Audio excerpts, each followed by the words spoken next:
రెండు తెలుగు రాష్ట్రాల్లో గత కొన్ని రోజుల నుంచి లేడీ అఘోరీ గురించి ఊహించని వార్తలు వినిపిస్తున్నాయి. ఆలయాల వద్ద, రోడ్లపైన నానా హంగామా, ఆధ్యాత్మిక ప్రకటనలు చేస్తూ హల్చల్ చేస్తూ లేడీ అఘోరీ వార్తల్లో తెగ వైరల్ అయ్యింది. ఆమె ఇటీవల మరింత ఆసక్తికరమైన చర్చకు దారితీసేందుకు కారణమైంది. ఇటీవల మంగళగిరికి చెందిన బీటెక్ చదువుతున్న శ్రీవర్షిణి అనే యువతి లేడీ అఘోరీ వెంట వెళ్లిపోయిన విషయం తెలిసిందే. శ్రీవర్షిణి నాగసాధువుల్లో చేరతానని కూడా ప్రకటించింది. అయితే శ్రీవర్షిణి లేడీ అఘోరీతో వెళ్లటంపై ఆమె తల్లిదండ్రులు తీవ్ర ఆందోళనకు గురవుతున్నారు. వారం రోజుల క్రితం యువతి తల్లిదండ్రులు మంగళగిరి పోలీస్ స్టేషన్లో కూడా ఫిర్యాదు చేశారు. లేడీ అఘోరీ మా కూతుర్ని వశపరుచుకుంది, కిడ్నాప్ చేసింది, మత్తుమందిచ్చి లోబరుచుకుంది అంటూ పోలీసులకు ఫిర్యాదు చేసిన విషయం తెలిసిందే.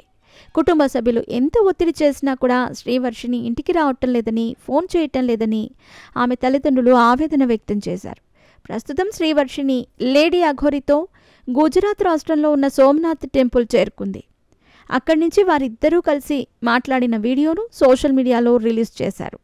ఈ వీడియోలో లేడీ అఘోరీతో మాట్లాడుతూ, మా గురించి ఎవరేమి అనుకున్నా మేం పట్టించుకోం, మేమేంటో మాకు తెలుసు, ఆ భగవంతుడికి తెలుసు, నన్ను ఎవ్వరూ నమ్మొద్దు, నా దగ్గరకు రావద్దు, మమ్మల్ని ఆనందంగా ఉండనివ్వండి, నా పోరాటం అంతా సనాతన ధర్మం కోసమే అంటూ లేడీ అఘోరీ చెప్పుకొచ్చింది. శ్రీవర్షిణి మాట్లాడుతూ, ఫస్ట్ జ్యోతిర్లింగాన్ని దర్శించుకున్నాం, స్వామివారి దర్శనం చాలా చక్కగా జరిగింది, తర్వాత మేము ఉజ్జయినికి వెళుతున్నాం, అక్కడకు వెళ్ళాక మరో వీడియో రిలీజ్ చేస్తామంటూ చెప్పుకొచ్చింది.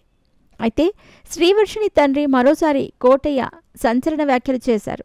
శ్రీవర్షిణితో ఇక మాకు ఎలాంటి సంబంధం లేదు, నా కూతురు చనిపోయిందని అనుకుంటాం, అఘోరీపై కేసు పెట్టడానికే పోలీసులు భయపడుతున్నారు. డిప్యూటీ సీఎం పవన్ కళ్యాణ్ గతంలో ఆడపిల్లలను ట్రాప్ చేస్తున్నారని గత ప్రభుత్వాన్ని నిందించారు. మరి ఆయన ప్రభుత్వం హయాంలో నా కూతురు అపహరించబడితే ఆదుకోలేకపోతున్నారు. ఇప్పటికైనా డిప్యూటీ సీఎం పవన్ కళ్యాణ్ దీనిపై స్పందించాలని కోరుతున్నా.